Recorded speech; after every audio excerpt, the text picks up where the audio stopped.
ওটা fire brigade control করে নিয়েছে। ওটার কি আছে না আছে দেখতে বলেছি, ফায়ার লাইসেন্স ওটা ফায়ার ব্রিগেড দেখবে। আপনার ইয়েটা হবে কি কারণ অফ আগুন লাগলো, ফরেন্সিক টেস্ট হবে। আর এখানে কি পারমিশন ছিল না ছিল এগুলো সব বলেছি কমিশনারকে দেখতে। এটা অবৈধ নির্মাণ বলে আমার জানা নেই, তবে এটা রুফটপ রেস্টুরেন্ট, সেই রেস্টুরেন্টের পারমিশন ছিল কি না এগুলো নিশ্চিতভাবে দেখার দরকার আছে। আরেকটা জিনিস হচ্ছে রুফ এক ধরনের সেফটি অফ পিপল, সেখানে এখনও রেস্টুরেন্ট করছে, কেউ রুফ বিক্রি করে দিচ্ছে, এটা হয় না।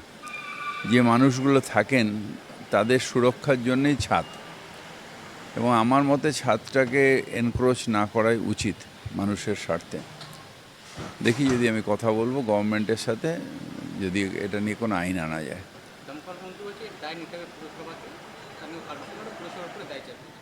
না, পৌরসভার ওপর দায় তো সবাই চাপায়, উনি যদি চাপিয়ে থাকেন ভালোই করেছেন, সেটা নিয়ে কিছু না।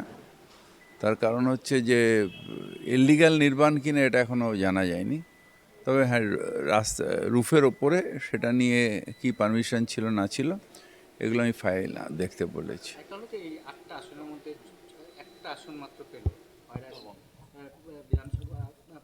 পৌরসভা পঞ্চায়েতে এত ভালো ফল কেন, মানে কি মনে হলো আপনার, যেটা গোটা রাজ্যে এত ভালো ফল কেন? হ্যাঁ, এখানেও ভালো ফল হতো, একটু আমাদের ম্যানেজমেন্টের অসুবিধা, অর্গানাইজেশনের অসুবিধা।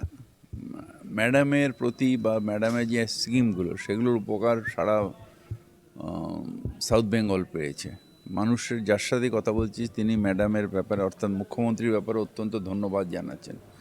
মানুষের মধ্যে ওনার প্রতি একটা আলাদা সম্মান রয়েছে। কিন্তু আমাদের অর্গানাইজেশনের কোথাও না কোথাও একটুখানি প্রবলেম আছে, যেটা হচ্ছে যে সেই ম্যাডামের প্রতি সম্মান, ম্যাডামের প্রতি আস্থা, সেটাকে কনভার্ট করা এটা অর্গানাইজেশন করবে, সেই অর্গানাইজেশন সেটা করতে পারেনি নর্থ বেঙ্গলে। আমরা সেইগুলো নিয়ে আমাদের মনে হয় যে অনেকগুলো, আমি ইনিশিয়ালি আজকে একটা মিটিং ডেকেছি, এরপরে পার্টিকে আমরা রিপোর্ট দেব। পার্টি যদি মনে করে অনেকগুলো অন্য অন্য সব নেতৃবৃন্দকে নিয়ে এসে এখানে কিছু ওয়ার্কার্স কনফারেন্স করতে হবে, যেখানে পার্টির প্রতি ডিভোশন, মানুষের কাছে কন্ট্রাক্টস, মাস কন্ট্রাক্টস, মানুষের কাছে গিয়ে আমাদের স্কিম বা মমতা ব্যানার্জির আদর্শ সম্বন্ধে বলানো, এবং তারপর সেটাকে মানুষের কাছ থেকে সেটাকে কনভার্ট করা ভোটে। এই কাজটা করার জন্য একটা সিম্পোজিয়ামের দরকার আছে, অর্থাৎ ওয়ার্কারদের ট্রেনিং দেওয়ার দরকার আছে, পলিটিক্যালি মোটিভেশনের দরকার আছে। এই কাজটা আমার মনে হয় যে আগামী দিনে পার্টি নেবে।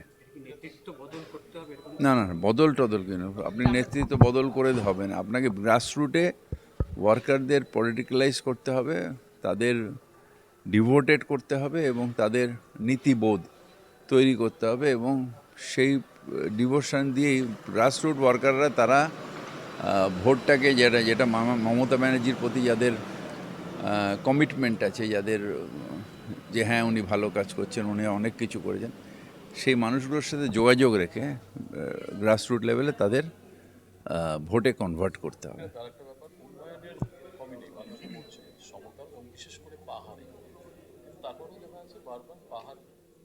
ভোট বেড়েছে, আস্তে আস্তে বাড়বে।